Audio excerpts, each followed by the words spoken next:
शहंशाह बाबा अवतार सिंह जी ने यही कहा कि दोस्त समझो वो तुम्हारा मित्र पक्का जो तुम्हें परिपक्वता देता है सत्संग की तरफ, ज्ञान की तरफ, गुरु के ऊपर विश्वास की तरफ। समझो वो तुम्हारा मित्र है। और दुश्मन मानो वो जो तुम्हारे मनों में संशय पैदा करता है, जो गुरु निरंकार साथ संगत के विश्वासों को तुम्हारे डुलायमान करता है।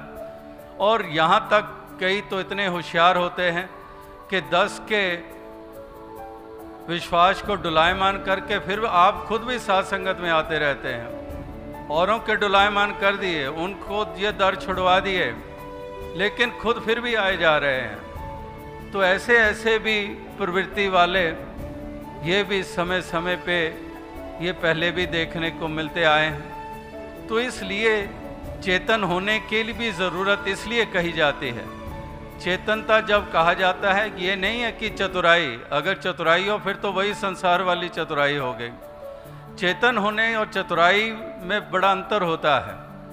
चतुराई तो वही संसार वाली प्रवृत्ति है, लेकिन चेतन होने का मतलब कि सजग होना, कि ये लाभ की बात की जा रही है या नुकसान की बात की जा रही है, ये पतन की ओर ले जा रहा है कि ये पेश तो अपने आप को कर रहा है कि शायद मेरा खैर ख्वाह है, तो ये वाकई खैर ख्वाह है या मेरा मुझे कहीं का नहीं छोड़ेगा।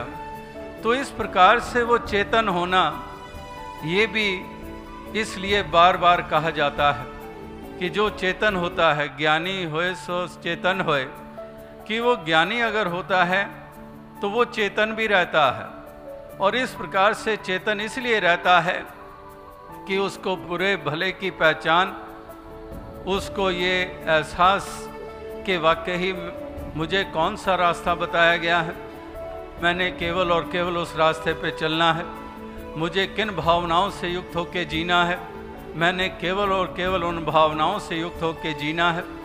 मुझे और कोई सरोकार नहीं है कि कौन क्या किस पदवी पर है और वो क्या करता है या क्या नहीं करता है, मुझे उससे क्यों कोई सरोकार नहीं है।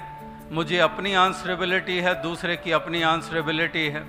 वो उसकी जवाबदेही उसके लिए है, मेरी जवाबदेही मेरे लिए है। तो इस प्रकार से इस तरह से महापुरुष संतजन भक्तजन ये हमेशा ही इस और ये अग्रसर ये करते आए हैं।